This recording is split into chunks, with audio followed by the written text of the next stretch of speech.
berbangsa dan bernegara dengan beradab. Ini penting. Kenapa? Karena kita ini umat Rasulullah. Umat Rasulullah ini umat yang berbeda. Berbeda dengan umat-umat yang sebelumnya. Sebab apa? Rasulullah ini nabi akhir. Nabi bontot. Kalau dalam urutan kenabian itu nabi terakhir. Nabi yang paling berat. Karena nabi ini mendapatkan pesan khusus, wa ma arsalnaka illa rahmatan lil alamin. Aku tidak mengutus engkau Muhammad kecuali menjadi rahmat sekalian alam. Ini pesan nggak main-main. Pesan paling berat. Nabi Adam itu pesannya inni ja'ilun fil ardi khalifah. Aku bikin seorang khalifah. Dan Nabi Adam itu tanggung jawabnya cuma sekeluarga. Karena Nabi pertama baru sekeluarga. Sudah gitu Nabi Adam itu kan gak kecil, besar. 60 dirok. Sedirok itu segininya orang Arab itu, dirok itu segini. Kalau 60 gini, itu sekitar 55 meter. Jadi Nabi Adam itu enggak kecil. Makanya kadal zaman Nabi Adam itu gedenya sedinosaurus. Besar. Dan problem yang dihadapi hanya problem percintaan. Di mana Nabi Adam dan anaknya namanya Habil, Kobil nggak mau kawin silang. Ya kalau sekarang sih nggak boleh. Kalau dulu ya adanya cuman itu ya kawin silang, nggak mau. Dan Allah itu enjoy zaman segitu, asik. Ketika nggak mau suruh korban gitu. Lah korban siapa yang diterima? Lah akhirnya Habil, Kobil korban. Pagi-pagi korbannya Habil hilang. Zaman Nabi Adam itu kalau enak, kalau orang korban diterima, itu barangnya hilang. Sekarang nggak ketahuan diterima apa nggak diterima, sama-sama ada barangnya. Itu Nabi dulu. Nah, berikutnya Nabi Idris, yang diurusi baru satu kaum. Ya, satu kampung lah. Nabi Nuh, sak kaum. Kecil yang diurusi, lingkupnya masih nggak gede. Lingkupnya masih kecil. Dan masalahnya hanya masalah orang nggak mau diajak sholat itu aja, nggak mau diajak bertuhan itu aja. Tapi Allah juga ekstrim. Begitu nantang, mati gitu. Jadi nabinya urusannya belum banyak, Allah ekstrim. Nantang, mati, udah. Nabi Ibrahim itu baru satu negara tanggungannya. Ngurusin Namrud. Begitu Namrud nggak mau ikut, mati. Makan nyamuk satu kerdus, kena cikungunya semua, mati. Jadi yang namanya Nabi dan Tuhan itu nyata di depan mata. Nabi Musa, umatnya, baru satu negara. Mainnya juga belum jauh, baru antara Filistin sama Mesir. Belum ada umat Nabi Musa main sampai Magelang, itu belum ada. Jadi jangkauan teritori kalau dalam bahasa tentara, ini secara teritori masih sangat sempit. Nabi Isa, ya jangkauannya baru Romawi, paling jauh Romawi lah. Nah, Nabi Muhammad itu ketika jadi Nabi, ini punya tugas teritorial, ini seluruh alam yang harus menjangkau seluruh alam. Dan alam zaman Nabi Muhammad sudah tidak seperti sebelumnya. Alam zaman Nabi Muhammad ini udah penuh. Dan manusianya sudah berubah. Bukan lagi gede-gede tapi sudah berubah. Makanya Nabi Muhammad mendapatkan pesan waja'alnakum syu'uban wa qabaila lita'arafu. Sudah ku bikin zamanmu ini manusia berbangsa-bangsa, bersuku-suku. Agar apa? Lita'arafu, agar saling pengertian. Loh itu makanya pesan ini ada di dalam Quran. Di Injil belum ada, pesan kebangsaan itu belum ada. Karena Nabi Isa waktu itu tanggung jawabannya baru Filistin. Di Taurat belum ada pesan kebangsaan itu. Tapi di Nabi Muhammad pesan kebangsaan itu jelas. Waja'alnakum syu'uban wa qabaila lita'arafu. Aku bikin kalian sudah berbangsa-bangsa, bersuku-suku agar pengertian. Nah, pengertian ini penting diambil untuk memahami manusia yang berbeda. Yang di Arab sudah berbeda dengan yang di sini. Zaman Nabi Adam itu prototipnya masih sama, gede gitu aja. Zaman nabi-nabi sebelumnya kurang. Lah zaman Nabi Muhammad sudah berbeda-beda. Yang di Arab masih cantik, ganteng, hidungnya mancung. Yang di Eropa sudah berubah jadi tinggi besar, rambutnya merah. Yang di Afrika berubah menjadi hitam gosong kayak kopi. Yang di Cina berubah jadi tembem-tembem, sipit-sipit. Nah yang jadi Indonesia sudah berubah jadi kecil-kecil, pesek-pesek begini. Loh, ini pesan kebangsaan yang diberikan kepada Rasulullah. Nah, makanya karena Nabi ini adalah prototip Nabi baru, ibaratnya gitu, dengan jangkauan internasional, makanya ada sesuatu yang berbeda dari nabi-nabi yang sebelumnya. Yang paling terasa itu adalah perbedaan antara kekerasan dan kelembutan. Ini yang paling berbeda. Kalau nabi-nabi sebelum Nabi Muhammad itu kuat-kuat, keras-keras. Nabi Ibrahim kuatnya luar biasa, dibakar nggak mati kok. Cemplung ke api itu ketawa aja, hehehe gitu. Yang bakar stres. Terus motong-motong hewan, motong-motong burung. Burungnya dipotong, dioplos dulu gitu. Begitu Nabi Ibrahim, cing, terbang lagi burung itu, jadi 4 lagi. Nabi Musa, apalagi Nabi Musa. Nabi Musa ini nabi yang paling keras. Waktu mau dicabut nyawanya, malaikat Israel tempiling. Ini nabi ekstrim ini. Sampai lapor sama Allah, ya Allah itu siapa? Mau tak cabut nyawanya kok aku ditempiling. Itu Musa. Kamu jangan main-main sama dia, aku aja pernah dikomplain sama dia. Apa ilmumu udah habis ya Allah? Enggak, tak kasih Khidir, dan dia cari Khidir gagal.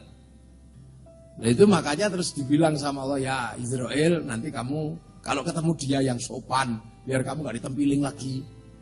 Akhirnya datang sopan, Assalamualaikum ya Musa. Salam. Apa? Mau tempiling lagi? Enggak. Kenapa? Nyawamu udah expired. Ya tapi bilang dong, jangan expired gitu. Oh ya sudah kalau gitu. Kan aku udah dibilangi temanku bahwa kamu nyawamu udah expired. Karena ciri-cirinya ada, rambutmu udah putih, jenggotmu udah semrawut, gigimu udah rontok. Oh kalau gitu ya cabutlah. Makanya orang Yahudi ketika tahu Nabi Musa dicabut karena giginya rontok, rambutnya putih, jenggotnya semrawut, akhirnya orang Yahudi punya kebiasaan nyukur jenggot, memperbaiki gigi, nyemir rambut supaya malaikat kalau datang, oh belum waktunya. Inilah yang menyebabkan sampai di zaman Rasulullah orang Yahudi itu tidak berjenggot agar tidak keliru membedakan Yahudi dan Islam, maka yang Islam disuruh berjenggot. Jadi urusannya itu untuk membedakan diri dengan orang Yahudi. Nah kalau di sini kan Yahudinya nggak ada, jenggotnya juga susah karena ras Mongoloid. Kompromi dengan rahmatan lil alamin, karena Mongoloid maka kiai ulama tidak ada yang ribut jenggot. Gitu loh, Pak Dudung, Pak Jenderal. Ini, maka yang sabar aja, ini tak jelaskan semuanya sampai jam 1 lah. Nggak apa-apa. Biar nggak, karena ini tentara soalnya. Soalnya tentara itu kalau sampai salah paham bahaya. Karena pegangnya bedil. Santri salah paham nggak masalah, pegangnya tasbih. Paling orang dipukul tasbih yang berindul gitu. Dalannya bedil keliru, dor gitu, nggak bisa di replay. Nah itu. Nah, keras Nabi Musa itu. Jenggotnya Fir'aun itu dipegang, itu separuh putih, separuh hitam. Tangan masuk saku, keluar jadi listrik. Jadi di sini listrik mati, Nabi Musa ini udah terang itu semua gelang. Tongkatnya dilempar jadi barongsai. Itu Nabi Musa. Pukulkan laut itu jadi jalan tol. Makanya waktu saya di istana saya jelaskan kalau Pak Jokowi seandainya punya tongkat Nabi Musa, nggak susah-susah bangun tol. Pukul aja cuk gitu, Anyer Penarukan lewat. Loh. Ya. Dan ketika Nabi Musa ini dilawan sama Fir'aun, yang sekuat itu Musa, bisa Nabi Musa itu melawan Fir'aun, mati Fir'aun ke-8. Tapi gitu-gitu juga masih Allah turun tangan, langsung kelep gitu. Jadi Allah juga masih ekstrim zaman segitu. Keras. Nabi Sulaiman punya bapak namanya Nabi Dawud. Nabi Dawud itu tangannya masuk saku, itu keluar jadi pedang. Makanya ahli logam dari dulu ya Nabi Dawud. Nabi Dawud, makanya bintang David itu dipakai simbol oleh orang Yahudi. Dan sampai hari ini Yahudi yang pegang Zabur masih mengendalikan dunia lewat logam. Makanya seluruh produk logam dunia itu keluaran Yahudi. Ini dulu juga Yahudi itu logam, pesawat itu Yahudi, tank sebelum dipindat teknologinya itu Yahudi yang punya. Loh makanya orang Yahudi nggak mau ngelepas simbol David. Nah sebenarnya yang bisa menghadapi orang Yahudi dalam urusan logam itu orang Indonesia. Orang Indonesia yang bisa ngadepi sebenarnya. Kenapa?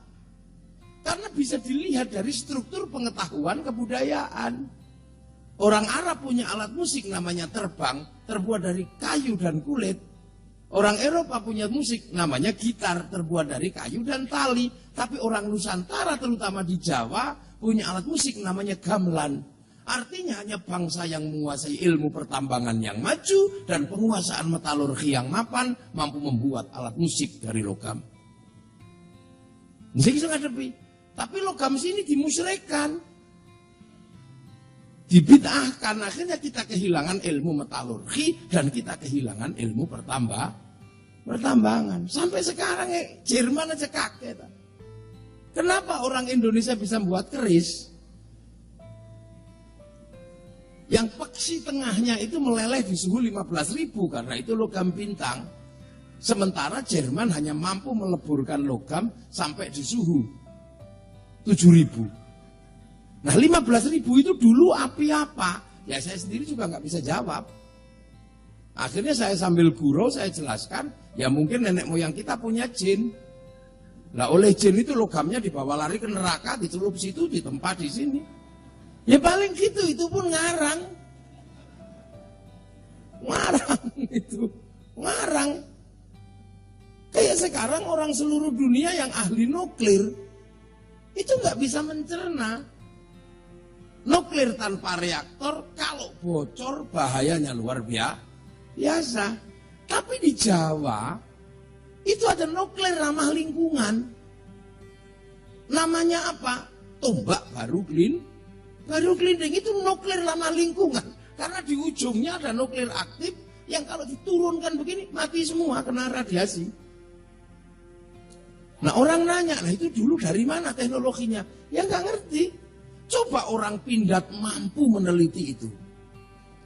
Kita pasti punya senjata yang hebat. Orang-orang Pindad yang sedang punya gagasan untuk membangun senjata, itu mampu memecah unsur itu luar biasa. Cuman kan orang sekarang terima jadi. Orang manja sekarang. Alat tinggal beli. Mau ribut ya nggak bikin media sendiri. Yang setuju dan tidak setuju ribut ya pakai apa? Pakai media yang dibikin orang. Nak, dan nak mundur lagi sana. Ya, yang ibunya mana ini? Ibunya mana? Ajak ke belakang, ajak ke belakang. Ini anak tentara ini pasti. Nah, ambil. Ya nak ya. Ini loh kalau pengajian gak ada orang jual mainan.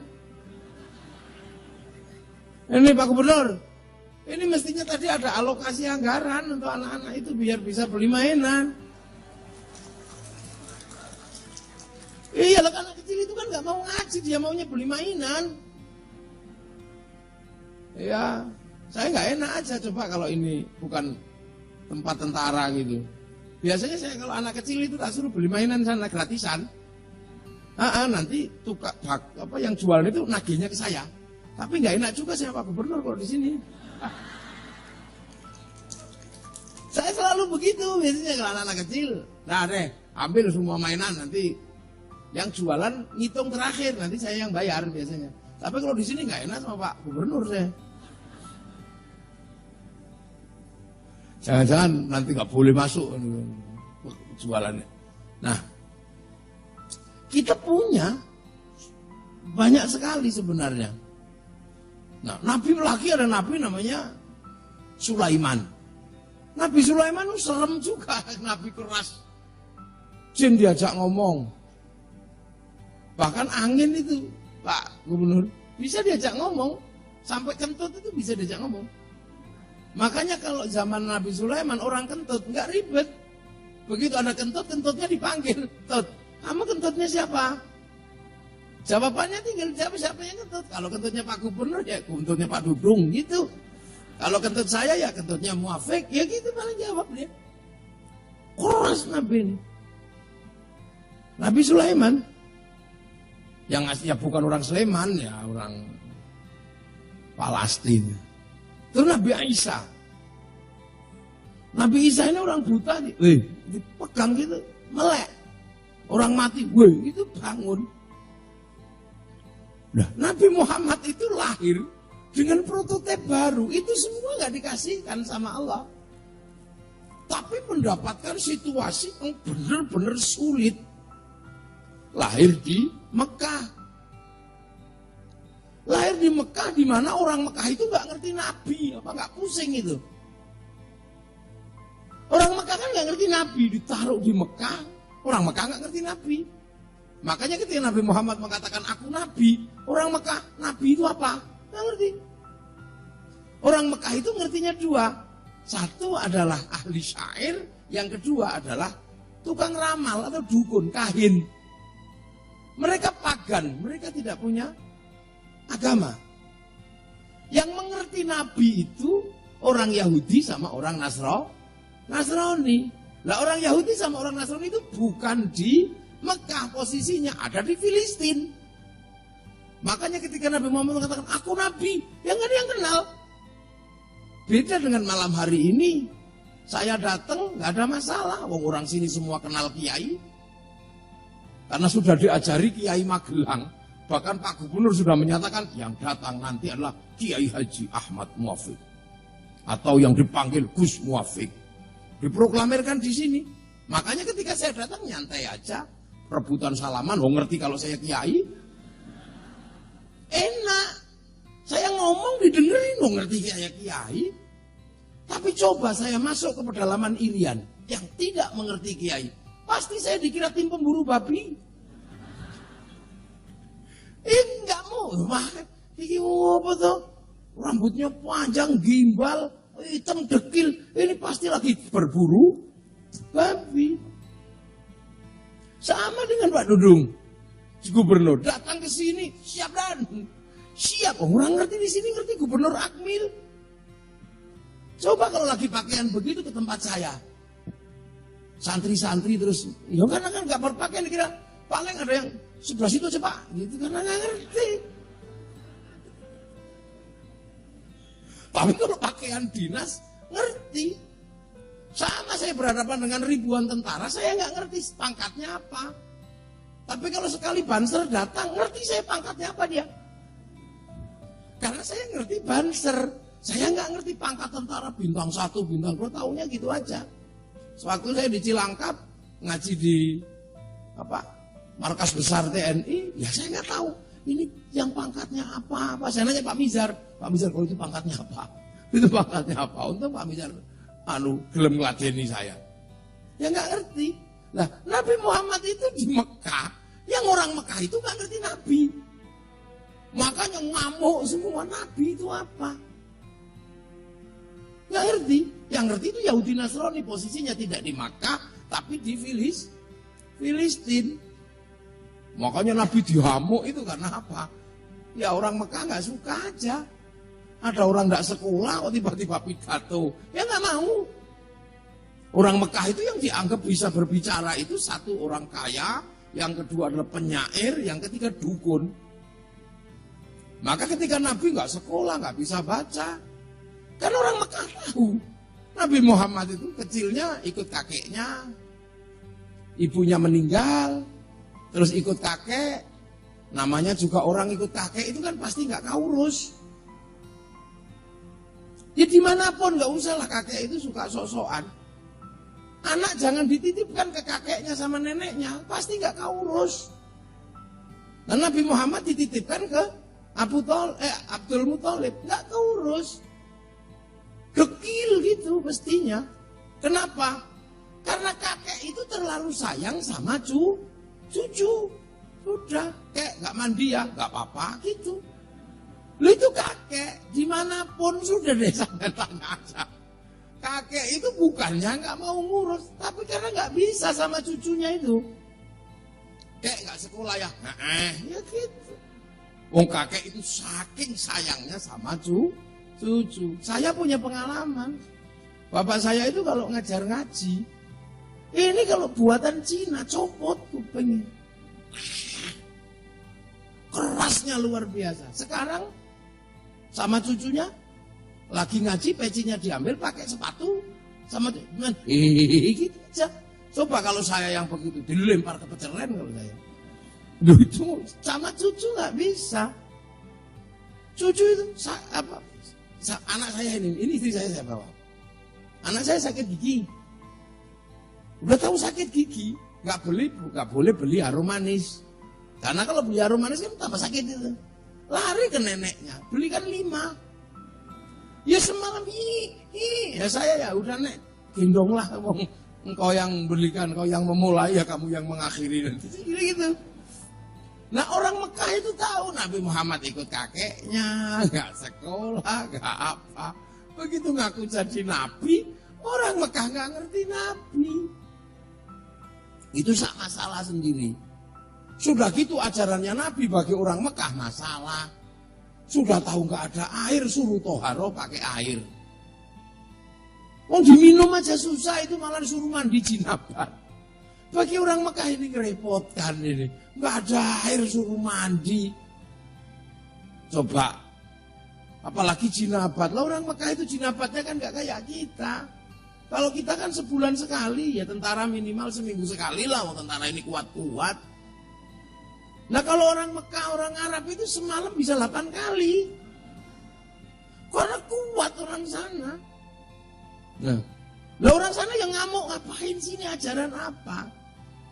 Sudah tahu nggak ada makanan disuruh sodako. Sudah tahu panas gitu suruh puasa. Coba. Loh ini pelajaran apa? Makanya ada kalimat Islam itu ja'a ghoriban wa sayaudu ghoriban, datang dengan terasing dan akan pergi dengan terasing karena asing. Mabuk gak boleh. Padahal hobinya mabuk. Gondol istri orang gak boleh. Padahal itu kebiasaan. Kelahi gak boleh. Jadi pelajaran Rasulullah itu gak masuk akalnya orang Arab. Sudah tahu panas gitu suruh wukuf. Kepalanya nggak boleh ditutup. Nah, ini masalah tersendiri bagi orang Mekah. Jadi makanya Nabi ketika mau pindah, malaikat Jibril bilang, ya Muhammad, jangan pindah. Nah, kenapa ya Jibril? Wah, itu malaikat asli. KW1. Nemani Nabi dari dulu. Pokoknya kalau Nabi dablek umatnya, saya tantang. Gimana? Umatmu saya bunuh. Habisi aja. Operasi semalam habis. Operasi khusus bila perlu, habis. Umatnya Nabi Musa mati semalam lah. Umatmu gimana itu? Saya masih punya Gunung Uhud, Gunung Nur. Gimana kalau saya bunuh? Janganlah. Programmu sama programku kan beda. Kalau programmu disuruh pasti nurut. Kalau programku kan beda. Ini manusia. Kalau lahir paling melas, tapi kalau gede udah paling rusuh. Di muka bumi ini nggak ada bayi paling apes atau paling lemah selain bayi manusia. Kasih minum susu, banter dikit, udah melet-melet itu. Tapi nanti kalau gede, luar biasa, oplosan masuk. Kecil dikasih makan pisang, gitu nanti kalau udah gede aspal masuk itu. Kecil dikasih pengharum, besok kalau udah gede jangankan bau harum, bau busuk juga mau. Udah tahu pojoknya kuku, udah itu bau dicium sama dia. Bahkan kadang udah silet itu dicium dia. Itu manusia udah, biar tak urus. Fa innahum la ya'lamun, karena mereka tidak ngerti Nabi. Itu satu. Yang kedua, orang Yahudi Nasrani nunggu di luar Makkah. Mau nguji ini Nabi apa enggak. Begitu pindah ke Taif dilempari batu. Nah begitu dilempari batu, bocor kaki Rasulullah itu. Semenjak itulah orang Yahudi Nasrani, oh Nabi palsu. Akhirnya enggak ada yang mau ikut Rasulullah. Karena apa? Dianggap Nabi palsu. Karena orang Yahudi Nasrani masih terpikir back mind-nya masih Nabi yang sebelum Rasulullah, yang keras-keras gitu, pak mati, tonyo mati itu. Nah, ini ketemu. Loh, makanya nggak mudah memahami Rasulullah itu. Rasulullah lahir nggak mudah. Loh, makanya ketika tiba-tiba Rasulullah kok bisa didik orang Mekah, ini yang orang seluruh dunia juga nggak bisa paham. Kok bisa akhirnya Rasulullah itu mendidik orang Mekah yang nggak ada air, bisa disuruh mandi jinabat, suruh toharoh. Kok bisa orang Mekah yang tadinya nggak panas kayak itu mau disuruh puasa. 313 orang kok mau menghadapi 3.000 orang. Kok bisa? Terus orang kok mau disuruh tawaf, yang laki-laki itu, yang perempuan itu kan disuruh buka mukanya kalau tawaf. Itu bagi orang Mekah, orang Arab, ujian luar biasa. Itu ujian luar biasa. Kenapa? Orang Arab itu, ya, waktu itu lihat ini betes ini, itu Masya Allah. Tanya Beb Ahmad. Jadi orang sana lihat ini tuh, ya Allah. Saya punya pengalaman sama istri saya ini. Ini orangnya ini bisa lihat. Ada rombongan dari Arab. Kita rekreasi waktu di luar itu. Nah, dia pengen foto. Dek, foto. Nah, dia di jauh kan, posisinya agak jauh itu. Saya panggil, Dek, ini yang kamu pengen foto sama orang-orang dari Arab. Dia lari, namanya dia pakai rok begitu, lari kan dicinceng. Itu orangnya ada. Dicinceng, itu langsung subhanallah, Masya Allah, subhanallah. Itu, makanya terus dicinceng, itu orangnya itu. Nah, tiba-tiba di Mekah itu orang disuruh buka muka. Kira-kira situasinya kayak apa? Sementara yang laki-laki disuruh pakai baju, nggak boleh dijahit. Itu kalau mau dablek kan tinggal vest gitu aja. Loh, kok bisa dikendalikan sama Rasulullah? Makanya kepemimpinan Rasulullah itu out of the box. Keluar dari tradisi umum, keluar. Makanya tokoh-tokoh dunia nggak ada yang berani menempatkan Rasulullah itu di tokoh nomor 2, tetap nomor 1 karena di luar nalar.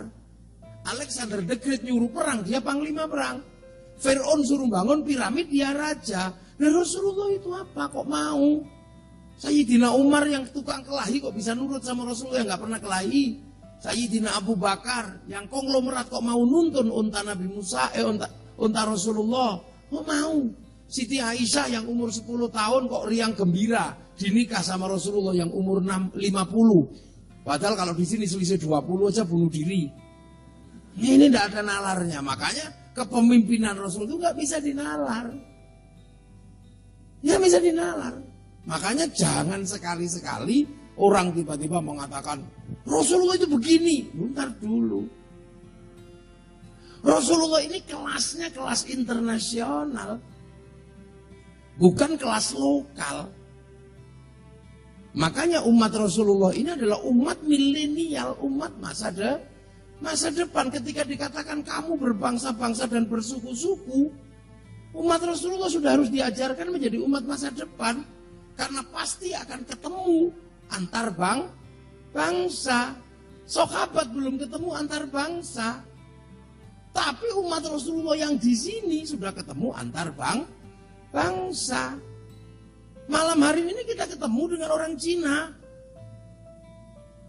Kita ketemu dengan orang Cina. Walaupun orangnya gak datang, Cinanya kirim kipas angin. Peci putih itu Cina yang buat. Malam hari ini Jepang datang ke sini, tapi mic-nya yang datang. Apalagi kalau kita pakai handphone ini bertemu dengan seluruh dunia itu di sini. Ini di sini, ini umat Nabi. Ketemu di sini, buka di sini ketemu. Siapa mau cari apa di sini? 20 tahun yang lalu tentara yang usianya Pak Dudung pengen lihat Afrika, itu nunggu siaran flora dan fauna.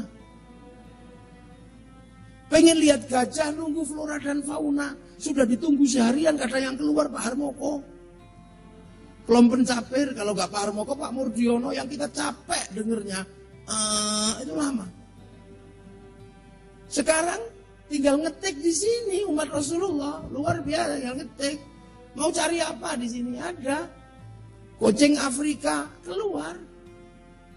Mau agak ekstrim bokong India keluar di sini. Keluar. Makanya ini era baru.